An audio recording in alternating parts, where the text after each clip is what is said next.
নারায়ণগঞ্জের রূপগঞ্জ উপজেলার পূর্বাচল উপশহরের ১০ নম্বর সেক্টরের ৩০৬ নম্বর সড়কের ৭ নম্বর সহ আশেপাশের ৪টি প্লট থেকে আজ ২৭ মার্চ শুক্রবার সকালে জবাই করা ১২টি ঘোড়ার মাংস জব্দ করা হয়েছে। উদ্ধার করা হয়েছে ২৫টি জীবিত ঘোড়া ও বিপুল পরিমাণ ঘোড়ার হাড়।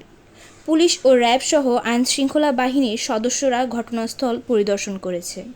জানা যায়, গরুর মাংস ৭৫০ টাকা থেকে ৮০০ টাকা কেজি দরে রূপগঞ্জ সহ আশেপাশের হাটবাজারে বিক্রি হচ্ছে। সেক্ষেত্রে ঘোড়ার মাংস ২৫০ টাকা থেকে ৩০০ টাকা কেজি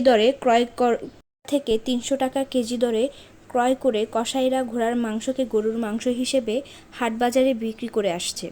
ক্রেতারাও না জেনে ঘোড়ার মাংস ক্রয় করে প্রতারণার শিকার হচ্ছে।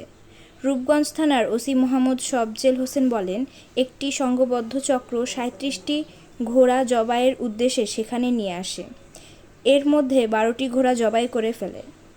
খবর পেয়ে ঘটনাস্থলে পুলিশ যায়। পরে পুলিশের উপস্থিতি টের পেয়ে ঘোড়া জবাই করা চক্রের সদস্যরা পালিয়ে যায়। ঘটনাস্থল থেকে পুলিশ ১২টি জবাই করা ঘোড়া, জীবিত ২৫টি ঘোড়া ও আগের জবাই করা ঘোড়ার বিপুল পরিমাণ হাড় উদ্ধার করেছে। একটি ঘড়ি বা ঘটকি বা মাদি ঘোড়া সেখানেই একটি বাচ্চা প্রসব করে। উল্লেখ্য, ২০২৫ সালের ১ জুলাই একই এলাকায় ৫টি ঘোড়া জবাইয়ের ঘটনা ঘটে। সে সময় রূপগঞ্জ জেলার প্রশাসনের উপস্থিতিতে জবাইকৃত ঘোড়ার মাংস উদ্ধার করে মাটি চাপা দেওয়া হয়। এলাকাবাসী জড়িতদের শনাক্ত করে আইনের আওতা আনার দাবি জানিয়েছেন।